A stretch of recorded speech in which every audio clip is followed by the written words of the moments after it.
making your materials look worse actually makes them look more realistic. Having a perfectly smooth piece of plastic is just not something you'd find in the real world. So this tutorial is exactly about that. Let's get into imperfect materials in Blender.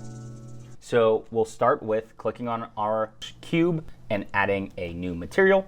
Now to quickly add an image, I hit Control T because I have that add-on enabled, and I'm going to use this not for base color, for normal. So we are going to take this and we're going to go bump height on this image, and we will plug that into the normal here shortly. But first what I want to do is I want to take the base color and we can make it a blue. Now this is technically what a plastic kind of looks like. Maybe you'd want it a little bit more rough, maybe you'd want it a little bit more shiny. We can get into that here moving forward, but let's start with adding in a bump. So I have a grunge material here that I downloaded from texturelabs.org. I'm going to use that for my bump height here. Now this image is automatically set to RGB, but if you're plugging into anything but color, the base color, you need to use non-color on that color space. And we can take this right into the normal,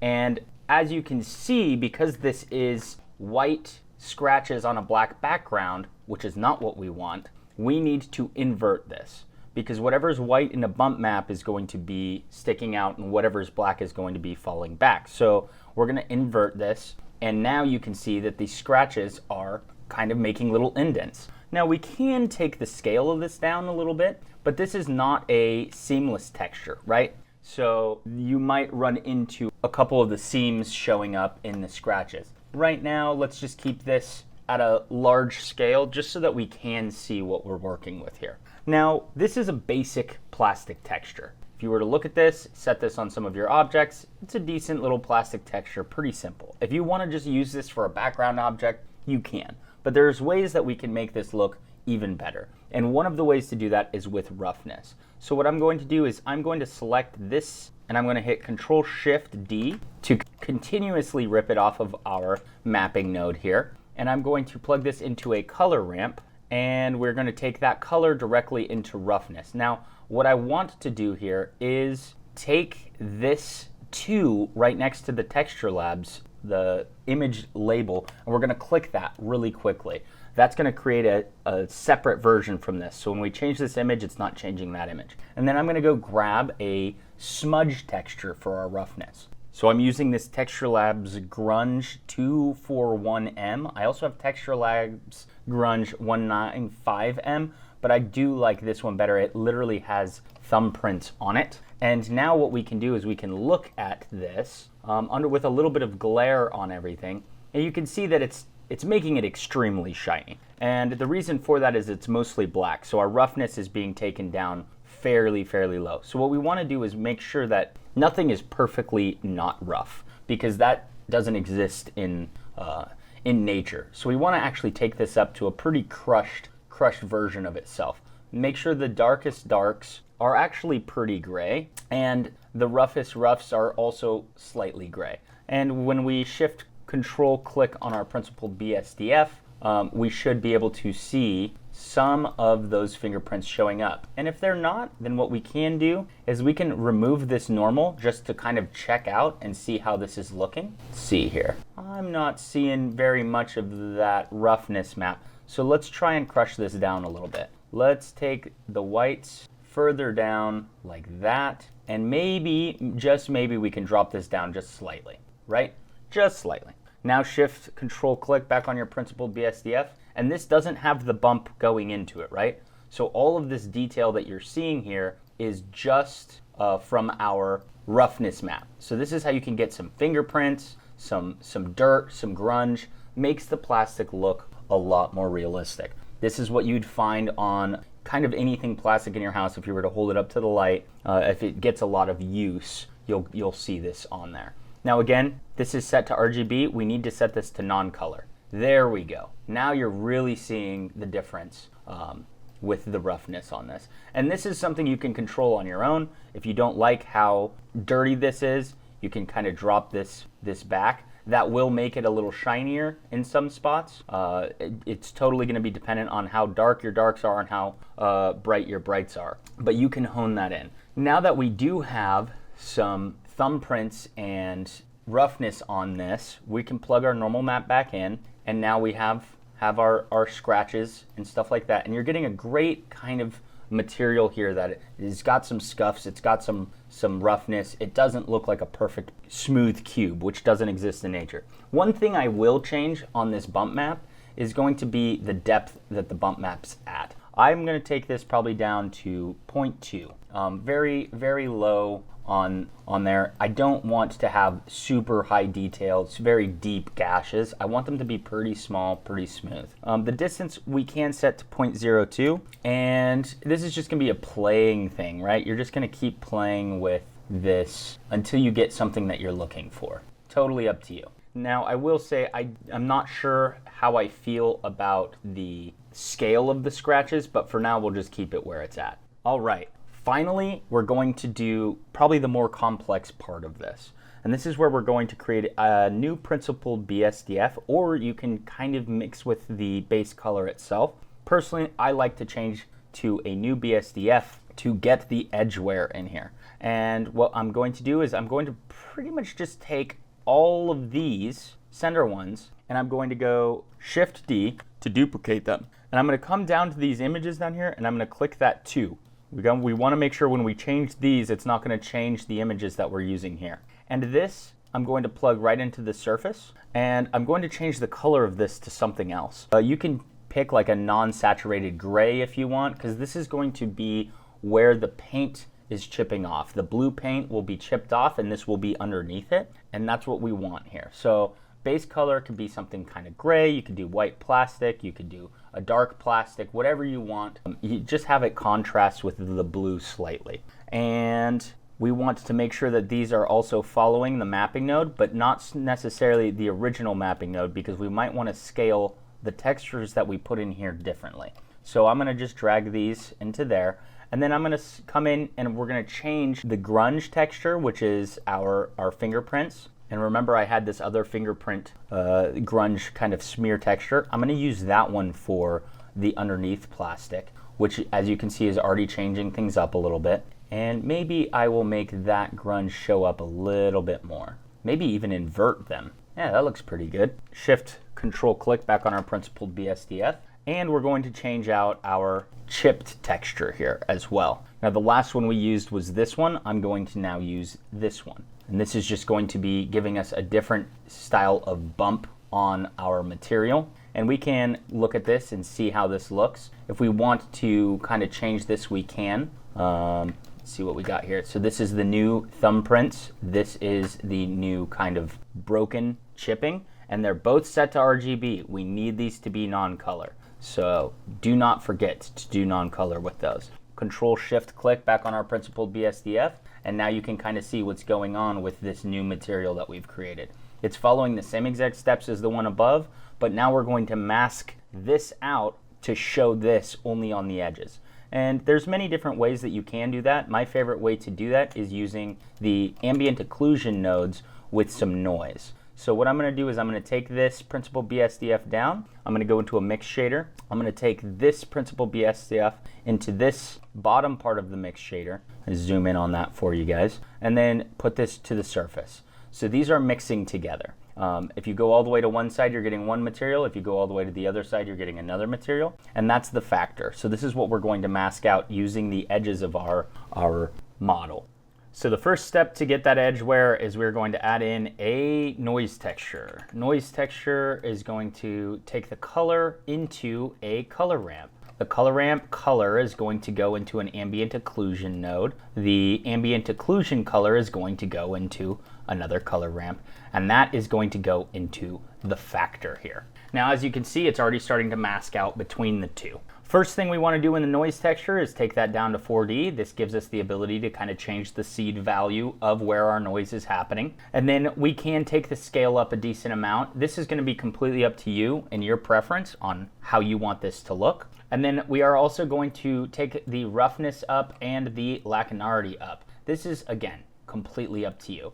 I like to keep the Lacanardi actually relatively close. It usually starts at 2. I like to go around 2.5. I don't want to do too much more than that. It starts to get kind of noisy if you do it too much. Then what I'm going to do is I'm going to come over to the ambient occlusion node. I'm going to click inside and I'm going to click local.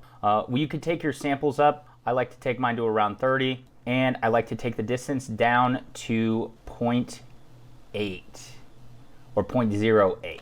And this is going to kind of tidy things up. The next thing I want to do is I want to take my black on the second color ramp up a decent amount, and I want to take the white down. So what I'm doing here is I'm creating a mask only on the corners where the edges are going to have paint missing. Looks pretty good. I'm liking how this looks. And this is how you can get some cool edge wear into your materials. So paint is chipping off of your material. Now you don't have to have a metallic underneath. You can have just a plastic underneath, and you can mess with kind of the detail here. So you can have this a little bit more choppy, a little less choppy, and that will change kind of the outcome of how all of this works.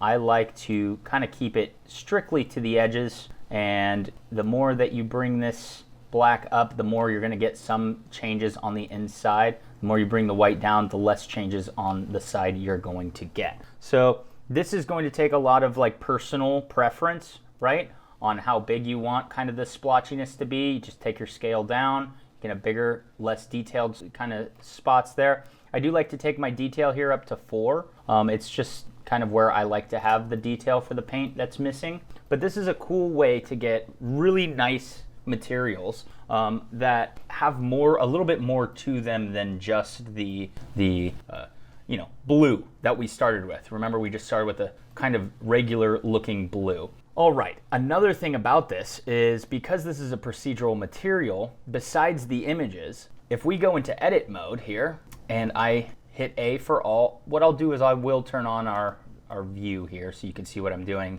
And I'm gonna go to options, correct face attributes. And what this does is, let's say I Control R and I add a loop cut in here, and then I extrude this out. We are not going to get stretching of our materials when you have correct face attributes on. Now, what this will do is if you do have a specific material that you've UV'd to look a specific way, oh, it looks like down here we do have a little bit of stretching, which is interesting to me because it shouldn't be doing that. So what we can do, is it stretching? That might just be a viewport thing. Interesting.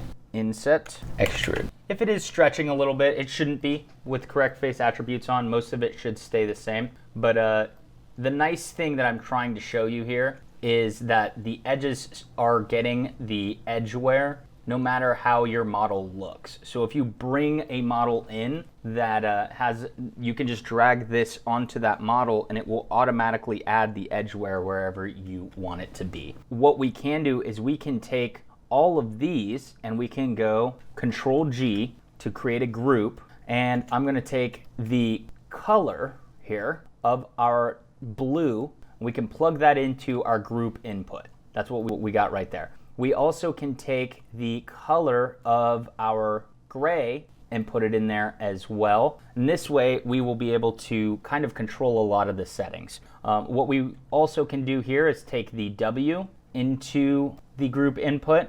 We can take the roughness into the group input and the Lacanardi into the group input, and that will give us noise control, right? We'll get some control over the noise. Now that we have those plugged in, we'll want to rename them, and so we can hit N and we can come down to group, and we have our names for all of those group sockets that we've added in here. So base color right here is paint color. So we can double click that, paint color, under paint color, noise seed, noise roughness, and Lacanardi can just be called Lacanardi. One other thing I do want to add in here is I do want to add the scale in, and I am going to bring that right above noise seed. So let's bring that right above noise seed, and we're going to call this noise scale, and we can hit N to hide that. And now what we have, don't forget to name your material,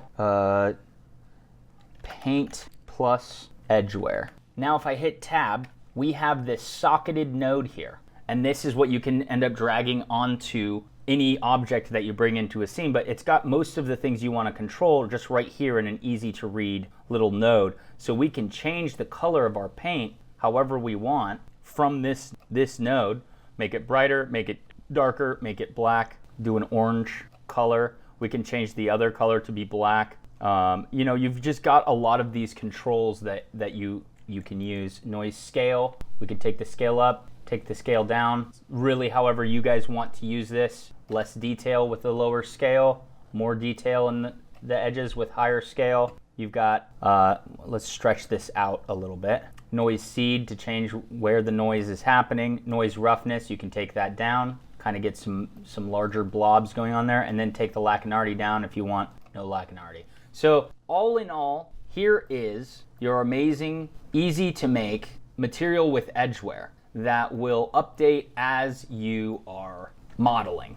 So you may have to, it'll update the noise at least as you're modeling, but you may have to cube project to get the texture, the actual image textures to remap on properly. But it's very useful if you're trying to just drag and drop high detail onto scenes that looks a little bit more realistic than just kind of a basic color or a basic metallic. Mixing together images and multiple materials can really add detail. I hope that this makes sense to you guys. It's a very useful way to build out new materials, and if you do save this node group, you can always go in, you know, just come right up to here, right click, mark as asset, right? And then if you save your project file properly, which I'm going to be in my shaders, and I can just save this as paint with Edgewear. So I know where that file is. When I come down to my asset library and I'm in my shaders and I only look for